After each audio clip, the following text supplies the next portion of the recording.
오늘 본 말씀은 여러분들이 너무나 잘 아는 말씀입니다. 근데 제가 오늘 설교 제목이 삭개오에게 임한 이제 하나님 나라라는 제목으로 이렇게 설교를 할 텐데요.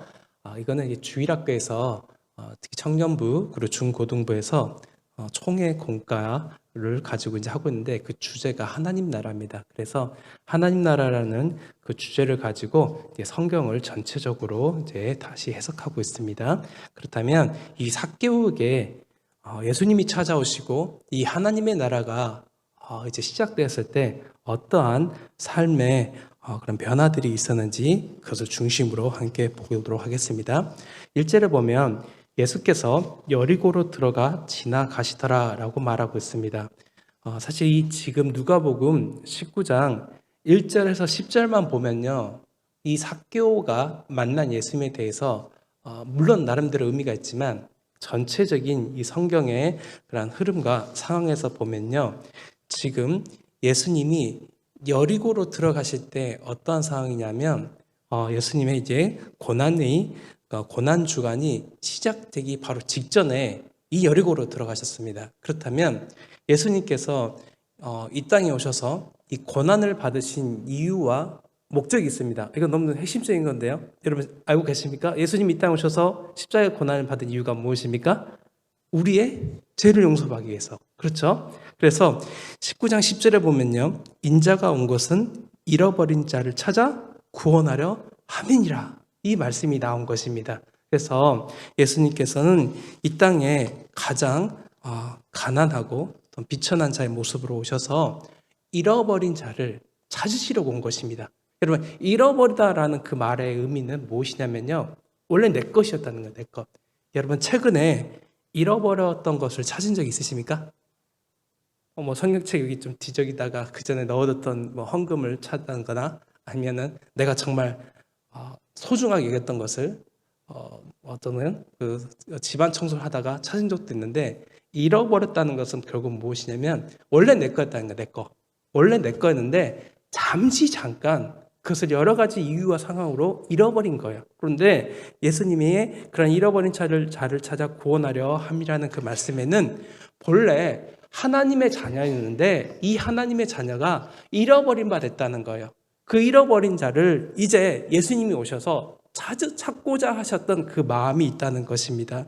그래서 이 여리고에 들어가실 때 정말 십자가의 고난을 그 앞두고 있는 상황 가운데서 잃어버린 자를 찾아 구원하고자 오셨던 이 예수님의 사역을 삭개오를 통해서 분명히 드러내고 있다는 것입니다. 오늘 본 말씀 19장 1절과 2절입니다. 제가 읽어드리겠습니다. 예수께서 여리고로 들어가 지나가시더라. 삭개오라 이름하는 자가 있으니 세리장이요 또한 부자라. 근데 여기서요, 또 여리고로 들어가셨다고 하잖아요. 여러분, 여리고 성 아시죠? 여리고 성 아시죠? 이 여리고는 팔레스타인에서 가장 오래된 성읍입니다. 그리고 요단강 동쪽에서 지중해 연안에 이 블레셋 땅으로 나아가는 길목이었는데요. 이 여리고는요, 평원이 비옥했습니다. 그리고 경제적으로, 전략적으로, 상업적으로 가장 핵심적인 지역이었습니다. 그렇다면 이곳은 굉장히 큰 도시였습니다. 그런데 삭개오의 직업이 뭐였죠? 세리장이었죠. 세리장. 그 예수님의 제자 중에 세리가 있었어요. 누구였죠? 예수님의 제자 중에 세리 일을 보다가 이 세리의 그 자리에 앉았다가 예수님 만난 적이 있어요. 그래서 나를 따르라 하고 부른 제자였어요. 누구? 마태였죠. 마태. 그러니까 마태가 보면요, 지금 이 삭개오는요, 자신보다 상급과 직책이 높은 사람이었던 거죠. 세리를 관리하고 감독하는 이 사람이었다는 것을 이제 보게 됩니다. 그런데 이 당시에 이스라엘 백성들은 어떤 상황이었습니까? 로마의 압제를 받고 있는 상황이었어요. 로마의 압제를 받고 있는 상황 가운데 자신의 민족들은 어렵고 힘든 이 식민지 생활을 하고 있는데 자신은 뭘 했냐면 부자가 됐다는 거예요. 이것 또한 좀 이상하죠. 자기도 유대인이고 이스라엘 백성이잖아요.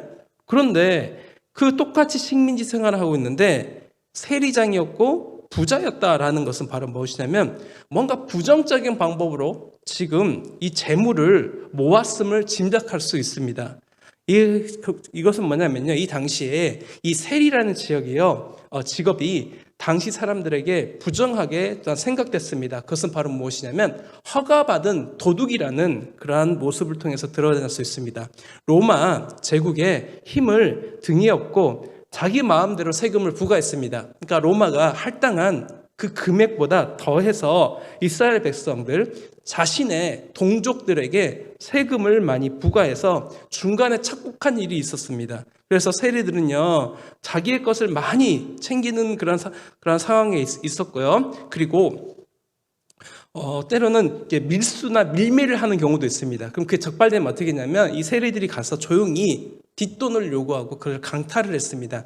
그래서 이 모양 저 모양으로 이 세리들은 정말 여러 가지 방법으로 자신의 동족들의 그러한 재물을 이와 같이 착취하는 경우가 많아서 이제 부자가 됐다는 것입니다. 근데 삭개오라는 이름의 뜻이 무엇인지 여러분들 아십니까? 혹시? 삭개오라는 이름, 깨끗한 사람, 의로운 사람입니다. 그래서 삭개오라는 그 이름의 의미가 무엇이냐면 깨끗한 사람, 의로운 사람인데 이름은 누가 짓죠? 자녀 이름은 누가 지어요?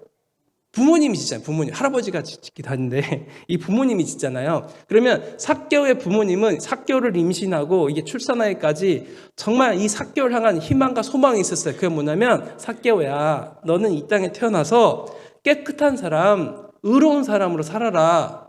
그리고 자신이 이제 세리로서 이제 근무하고 세리장이 되기까지 사람들은 이 삭개오라는 이름을 불렀을 때 삭개오는 나는 정말 깨끗한 사람, 의로운 사람으로 살아야 되는데 지금 실제적인 삶의 모습이 오히려 자신의 동족들에게 그 재물을 강탈할 뿐만 아니라 그 삭개오가 지나가게만 하면 마치 세리나 여러 가지 또 죄인과 같은 모습으로 손가락질했던 것을 우리는 보게 됩니다. 그래서 삭개오는요, 그의 삶 가운데 자기 민족들과 함께 고난받는 삶이 아니라 자기 혼자 정말 부자로서 자신의 그러한 사리사욕을 채웠던 모습을 보게 됩니다. 그렇다면 삭개오는요, 이와 같이 돈을 모았던 이유와 또한 목적이 있었을 것입니다.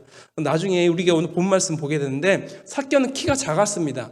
그렇다면 단 한 가지 우리가 생각해 볼 수 있는 것은 삭개오는 어려서부터 키가 작았고 정말 돈이 많았는지 모르겠어요. 그 집안이 부유했는지는 모르겠는데 자신이 다른 사람보다 조금 그래도 잘나고 좀 뛰어난 모습을 강조하기 위해서 스스로 놀림받는 그런 어릴 때의 상황 가운데 한 가지 뛰어난 모습을 발견했던 것 같아요. 그래서 뭐냐면 돈 계산이 빨랐던 것 같아요. 그래서 돈 계산이 빠르다 보니까 자기가 이제 앞으로의 삶을 이뤄가는 데 있어서 이 세리라는 직업을 선택하면 돈을 빨리 모을 수 있겠다라고 생각했을 것입니다. 그래서 이 돈을 많이 모았을 거예요.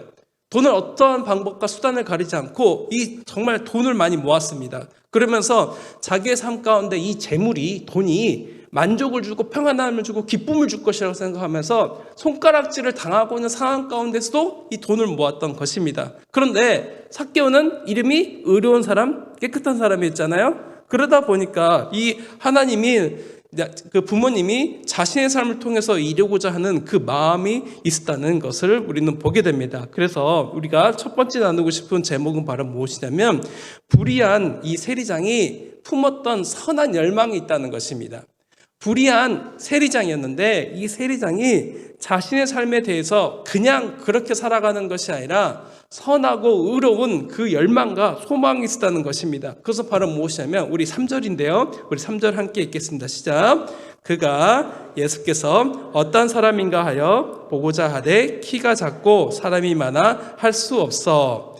즉 이 삭개오는요, 예수님에 대해서 들은 바가 있었습니다. 그리고 이 여리고로 지나간다는 말을 듣자 정말 이 예수님을 한 번이라도 만나고 싶은 마음이 있었습니다. 삭개오는요, 예수님을 향한 그 열망과 만나고자 했던 그 소망이 있다는 것을 이제 보게 됩니다. 자신이 불의한 삶을 살고 있는데 이 불의한 삶이 아니라 진짜 의롭고 선한 삶, 하나님을 사랑하고 이웃을 사랑하는 그 귀한 마음을 갖기 원했던 것을 우리는 확인할 수 있습니다. 빌립보서 2장 13절입니다. 우리 함께 같이 한번 읽어볼까요? 빌립보서 2장 13절 함께 읽습니다. 시작. 너희 안에서 행하시는 이는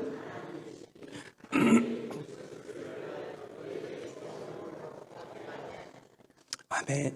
하나님께서 이 삭개오 가운데 선한 마음, 예수님을 찾고자 하는 그 열망과 소원을 두셨습니다. 그리고 그 자신의 그런 선한 삶을 살고자 하는 그런 삶이 아니라 어렵고 정말 동족을 착취하는 가운데 여러 가지 갈등적인 상황 가운데서 주님을 만나 뵙고 구원받고 싶은 온전한 마음이 있었습니다. 그런데 삭개오는요, 예수님을 만날 때 장애물이 너무나 컸습니다. 그것은 바로 무엇이냐면 삭개오가 키가 작아서 예수님의 얼굴이라도 한번 보고 싶은데 도저히 볼 수 없었다는 것입니다. 삭개오는요, 예수님을 보고 싶었는데요, 그 예수님 주변에는요 너무나 많은 사람들이 둘러싸여 있어서 정말 찾아볼 수도 없었습니다. 그러한 상황 가운데 삭개오는 한 가지 생각합니다. 그것은 바로 무엇이냐면 지금 나무 위에 올라가려는 그 마음이 있었다는 것입니다. 그런데 한 가지요, 제가 생각해 봤거든요. 지금 이때 이스라엘 사람들은 남자들 어떤 옷을 입었죠? 뭐 지금처럼 청바지나 바지를 입었습니까? 아니죠. 예수님이 십자가에 못 박혀 돌아가실 때 옷을 안 입었잖아요. 근데 그 옷을 보면요, 위에서 아래로 통으로 짠 옷이에요. 그게 뭐냐면요, 원피스예요. 원피스. 남자들도 이러한 원피스 위에서부터 아래로 통으로 쭉 내린 그런 옷을 입고 있었는데 삭개오는 중년의 남자였던 것 같아요. 그리고 정말 이 민첩하고 빠른 그런 몸짓을 하는 게 아니라 좀 둔했을 것 같아요. 키도 작았고. 그러다 보니까 나무 위에 올라가는 그 모습을 보면요, 막 뒤뚱뒤뚱거리면서 그 정말 나이 많은 중년의 남자가 정말 여러 가지 정말 기이한 행동을 하고 있는 그런 모습을 하고 있는 것으로 볼 수 있습니다. 그래서 주변의 사람들은요, 저 삭개오가 이전에도 정말 우리들의 그 돈을 또 재물을 착취하는 것뿐만 아니라 지금 또 이상한 행동을 한다고 아마 손가락질했을 것입니다. 그럼에도 불구하고 삭개오는 정말 넘어지게 되면 수치를 당하는 그 상황 가운데 있는 중에도 그 예수님을 보고자 하는 그 선한 열망과 갈망을 가지고 있었기 때문에 둘러싸인 무리들을 뚫고라도 그 예수님을 보고자 하는 마음이 있었다는 것입니다. 주변 사람들의 비난이나 손가락질이 이 삭개오의 예수님을 만나고자 하는 그 열망보다 크지 않았습니다. 예수님을 만나기만 하면 자신에게 주어진 이 삶을 다시 한번 이렇게 바꾸려는 그러한 시도와 기회가 있을 것이라는 온전한 그런 기대와 소망이 있었다는 것을 보게 됩니다.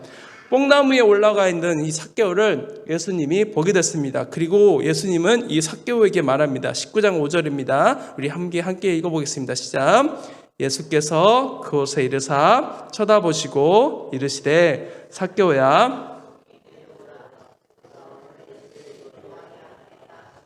네, 예수님은요 삭개오를 애정어린 눈으로 바라보시고 이 삭개오의 이름을 불러주셨습니다. 성경에서요 예수님이요 특정한 사람의 이름을 불러주는 경우가 종종 있습니다.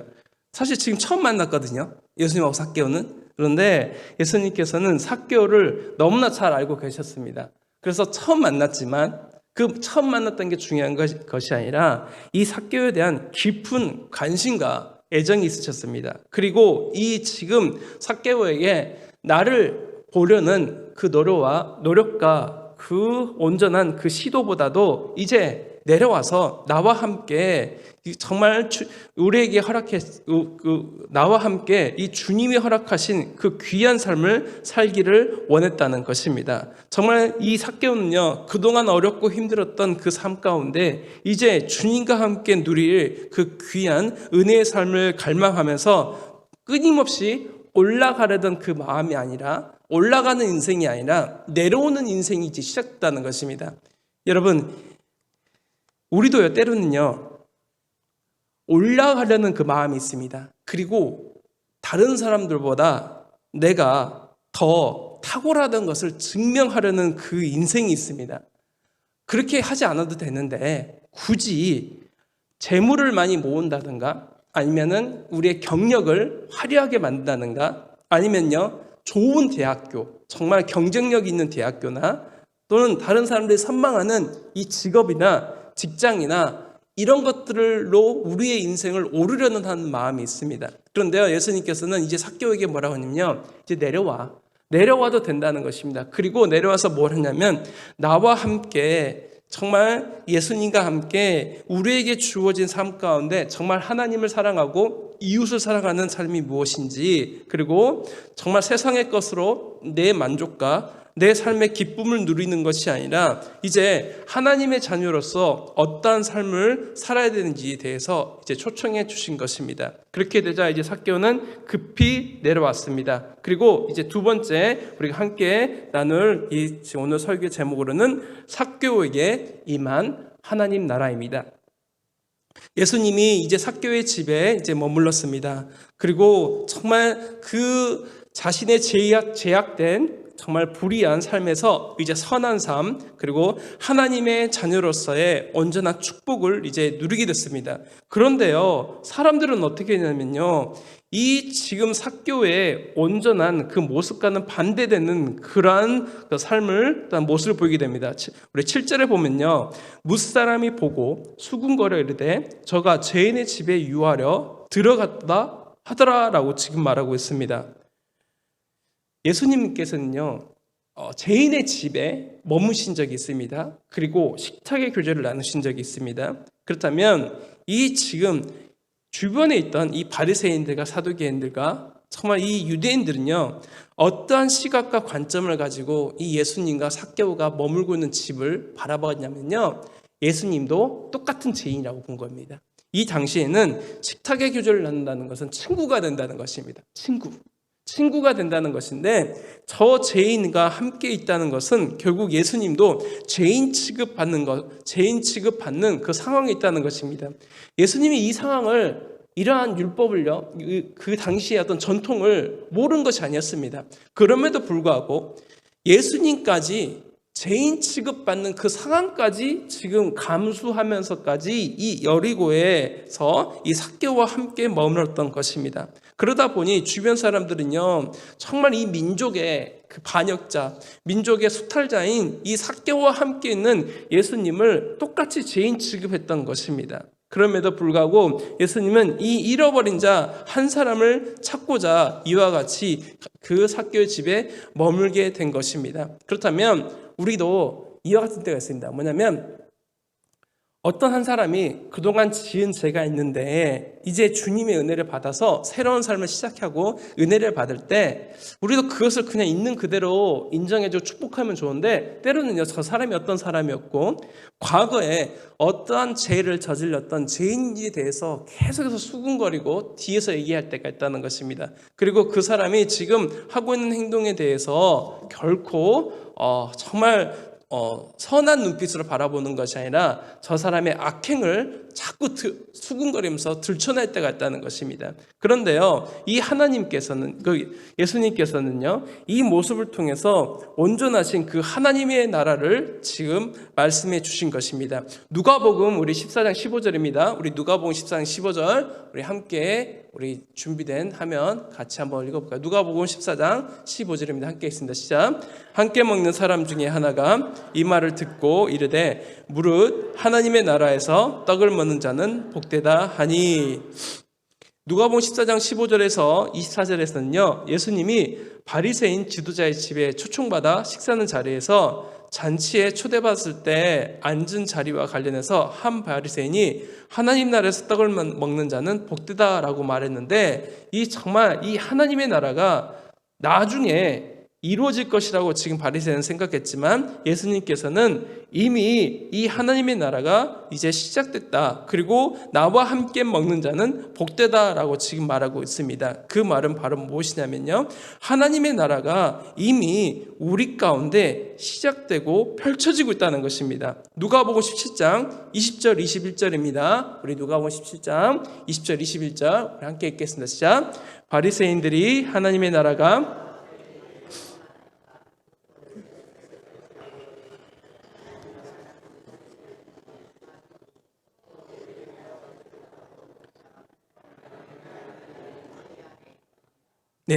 하나님의 나라는요, 이미 시작됐습니다. 하나님의 나라 이미 시작됐어요. 그리고 하나님의 나라는 어디 있냐면요, 우리의 마음 가운데 있어요. 그 뭐냐면요, 정말 우리는요, 다시 오실 예수님을 기다리는 그런 삶을 살고 있는데요, 사실 예수님께서는 먼 훗날 우리가 알지 못하는 때에 그 하나님의 나라가 완성될 것인데, 그 완성된 하나님의 나라가 정말 그때만 누리는 것이 아니라 예수님이 이 땅에 오심으로 말미암아서 하나님의 나라는 시작됐고, 이 하나님의 주시는 기쁨과 평강과 샬롬이 어디서부터 시작돼야 되냐면 우리의 마음 가운데, 우리의 안에서 시작된다는 거예요. 여러분, 주님을 믿고 가장 큰 은혜가 무엇입니까? 내 마음 가운데 세상이 줄 수 없는 기쁨과 평강과 샬롬과 충만함과 평안함이 우리 가운데 찾아옵니다. 그 뭐냐면요, 이미 우리는요, 이 삭개오와 같이 세상의 것으로 내 만족과 기쁨을 누리는 삶을 살았지만, 이제 나중에 보겠지만 삭개오는요, 그동안 절실하게 절박하게 모았던 그 재물을요 이웃들에게 나눠주게 되거든요. 그것은 바로 무엇이냐면 하나님의 나라가 우리 가운데 이제 시작되고 점점점 확장되게 되다 보면 우리가 그동안 의지하고 바라고 소망했던 그 과거의 삶의 모습에서 이제 하나님이 주시는 만족함으로 말미암아서 그 만족이 너무나 크다 보니까 이 세상의 것을 나눌 수 있는 삶으로 이제 변하게 됐다는 것입니다. 삭개오에게 그 마음 가운데 평강과 기쁨과 하나님의 나라가 시작됐을 뿐만 아니라 예수님의 사랑으로 말미암아 이 죄인이 이제 제자가 됐습니다. 이 제자가 돼서 이 예수님께서 아무 말도 안 했습니다. 삭개오야, 이제 네가 주님께서 내가 주는 그 은혜를 누렸기 때문에 우리 그동안 네가 잘못한 거 다 갚아야지, 다 보상해야지 라고 한 말씀도 안 했습니다. 그런데 이 삭개오가 스스로 말합니다. 우리 8절입니다. 함께 읽겠습니다. 시작. 삭개오가 서서 주께 여짜오되 주여 보시옵소서, 내 소유의 절반을 가난한 자들에게 주겠사오며 만일 누구의 것을 빼앗은 일이 있으면 내 갑절이나 갚겠나이다. 아멘. 이제 삭개오는요, 예수님을 진정으로 그 가정의 주인으로, 주권자로 인식하고 존중했습니다. 지금 예수님과 삭개오가 있는 곳이 누구 집이죠? 삭개오죠. 그럼 이 삭개오의 집의 주인은 누구예요? 사실 삭개오잖아요. 그런데 8절에 보면요, 삭개오가 지금 뭐 하고 있죠? 서 있잖아요. 왜 서 있었겠어요? 예수님은 앉아 있겠죠? 그 가운데 뭐랬냐면 예수님을 주인으로 정말 주권자로 모시면서 옆에 서 있다는 거예요. 정말 섬기며 봉사하는 그 삶의 모습을 받겠다는 거예요. 그래서 달리 말하면 이 삭개오는 이제 정말 이 땅 가운데 오신 이 예수 그리스도를 정말 섬기는 자, 섬기고 있는 모습이고 가정의 주권자로 삼았고, 그 온전히 예수님을 주인으로 이제 생각하고 세상의 탐욕과 불의, 그런 제약들을 스스로 돌아보면서 회개하는 모습을 우리가 볼 수 있다는 것입니다. 삭개오는 이러한 상황 가운데 예수님을 주인으로 섬기는 삶 가운데 자신의 제약을 이제 돌아보는 삶 가운데 사람들에게 정말 중대한 선언을 해요. 그것은 바로 무엇이냐면 내 소유의 절반을 가난한 자들에게 주겠고, 또 누구의 것을 빼앗은 일이 있으면 4배로 갚겠다라고 말합니다. 이제 회개한 자의 삶의 모습이 나타나는데 그것은 무엇이냐면 나 주님 만났어, 나 이제 주님 안에서 큰 기쁨을 누렸어, 그렇게 말할 뿐만 아니라 그 삶의 모습이 변화된다는 거예요. 예수님의 제자는요, 이와 같이 그 삶으로 그 믿음을 증명해 갑니다. 그저 말만 하고 정말 마음 가운데 평안만 누리는 것으로 끝나는 것이 아니라 그 삶에 자신에게 임한 그 하나님의 나라를 모습을 온전히 어떤 겉으로 보기에 표현하는 것을 보게 됩니다. 율법에 의하면요, 남의 것을 빼앗을 때 어떻게 갚냐면요, 원래 빼앗은 그 원금에 20%를 더해서 갚아줍니다. 그러니까 만약에 내가 100만 원을 상대방의 것을 강탈을 했다면 120만 원으로 갚아주는 게 그런 율법이 정한 기준인데, 지금 삭개오는요, 그 120%가 아니라 정말 4배, 400%로 갚겠다는 거예요. 내가 정말 다른 이웃에 피해를 줬고 빼앗은 것이 있다면 정말 내가 최선을 다해서 이것을 갚아주겠다 지금 말하고 있습니다.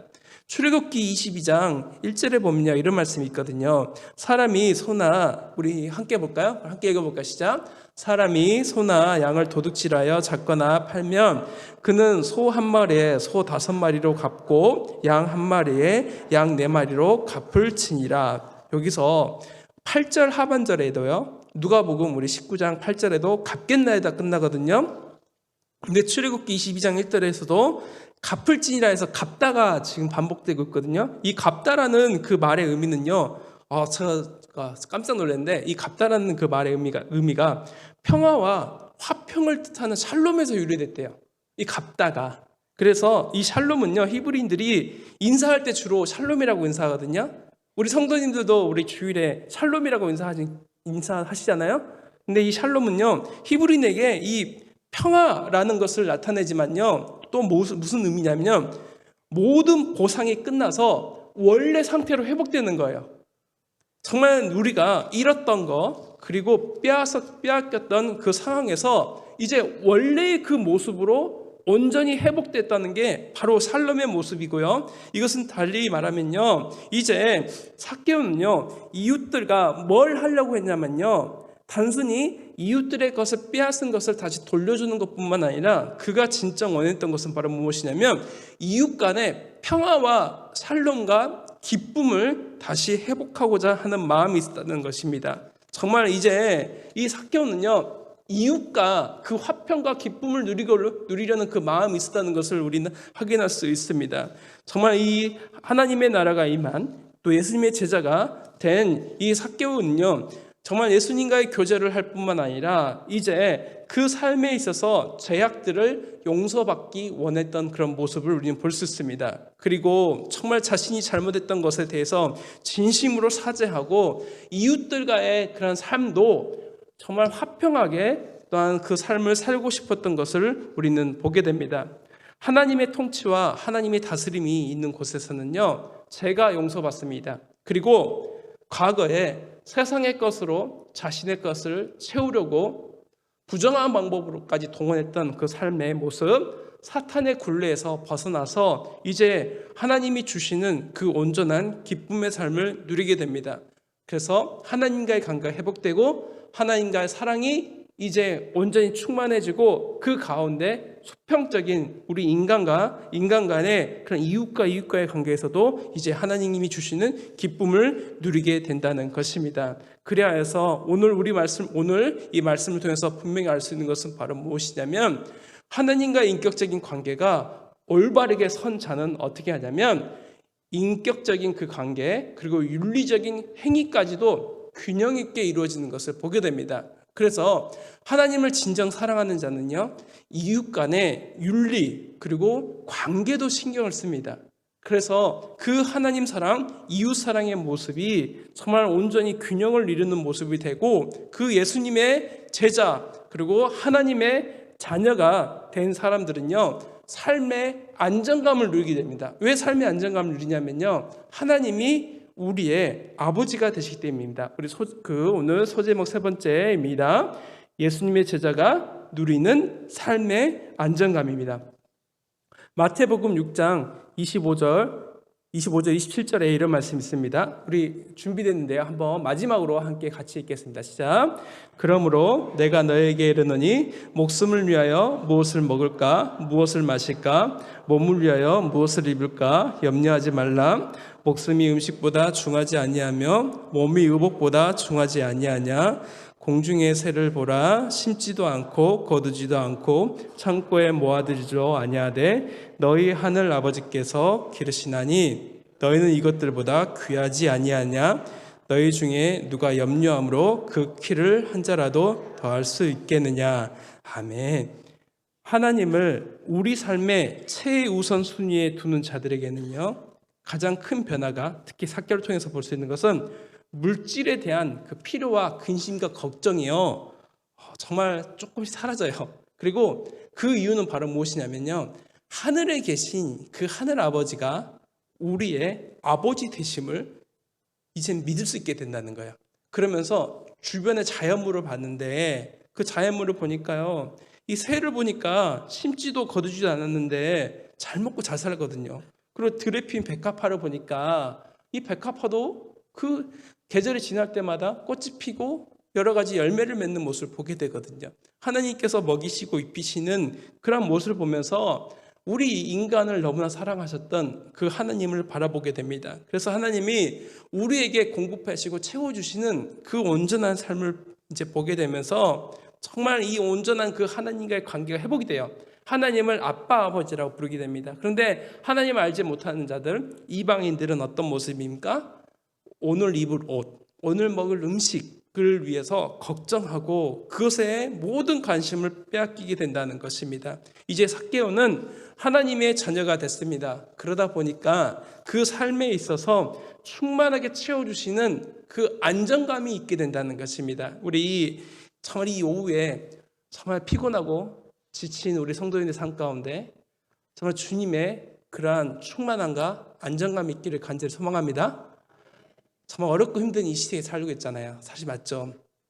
그리고 부산 지역에 또 여러 가지 정말 산업계 기반들이 많이 있으면 좋겠는데 갈수록 들린 소리는 좀 어렵고 힘든 상황 가운데 있는데 그러다 보니까 우리 청년들이 부산에 있으면 좋은데 다 수도권으로 다 가고 있잖아요. 정말 그러다 보니까 무엇보다 이 물질에 대한 안정감을 우리가 누리고 싶은데 눈에 보이는 것들이 사실 예전 같지 않잖아요. 예전보다 점점점 어렵고 힘들어진 상황 가운데 있는데 오늘 말씀을 통해서 하나님을 주인으로 섬기는 자들에게 정말 하나님이 주시는 그 하나님이 다스리시고 하나님이 통치하심으로 말미암아 그 하나님의 주권을 인정하는 자들에게 주시는 삶의 안정감이 누리는 것을 우리는 보게 됩니다. 그리고 물질이 차고 넘칠 때 주변 사람들에게 나누는 모습도 우리는 보게 돼요. 그러다 보니까 정말 하나님이 이 모든 상황을 누구보다 잘 알고 다 보고 계신다는 사실에 대해서 신뢰하며 그 하나님의 나라와 하나님의 의를 이뤄가는 모습을 우리는 보게 됩니다. 정말 하나님을 만난 자 그리고 예수님과 함께 하는 자들에게 정말 주님께서 주시는 그 귀한 삶의 축복과 그 삶의 그러한 온전하신 충만함이 우리의 삶 가운데 가득하기를 간절히 소망합니다.